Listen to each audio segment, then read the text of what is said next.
A month before the zombie outbreak, the man was delivering the final shipment to a billionaire. The shipment included enough military rations to feed an entire army for 3 months and enough imported medicine to fill a whole hospital. When the man overheard a few words from an encrypted satellite call the billionaire was on global spread, Genetic Purification Protocol, he felt a chill run down his spine. When the assistant tried to hand him his payment, the man said he didn't need it. He got into his truck and drove straight to the largest wholesale market. His goal was simple. Before the apocalypse hit, he would turn his family's abandoned reservoir into an impregnable fortress. The man was a long-haul truck driver with 10 years of experience. The goods he had delivered that day were unlike anything he had ever seen. The destination was an upscale luxury neighborhood, with private roads better than highways and armed guards in the security booths. The client was a big name in biotech. Besides the massive amount of military rations, the shipment contained dozens of crates of portable water purifiers imported from Switzerland, devices that could turn dirty water into tap water. In the corner were 4 high-powered generators and over a dozen barrels of diesel. What really made the man uneasy were the medications. It was as if the client was preparing for a war. The client, Mr. Wang, came out to receive the shipment in person.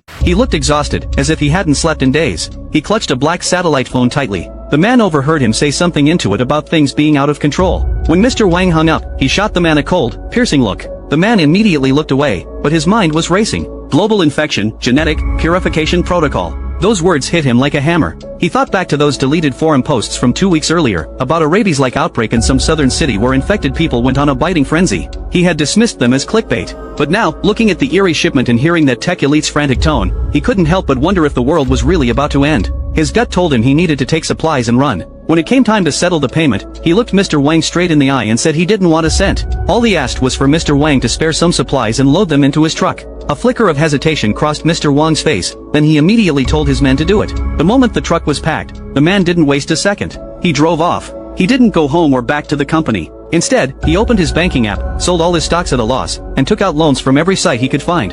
In the end, he raised $4.8 million in cash. That was his startup capital and his entire gamble. He could always make more money, but if he lost his life, he had nothing left. His destination was the reservoir in his hometown. The surrounding mountains were a natural barrier. Water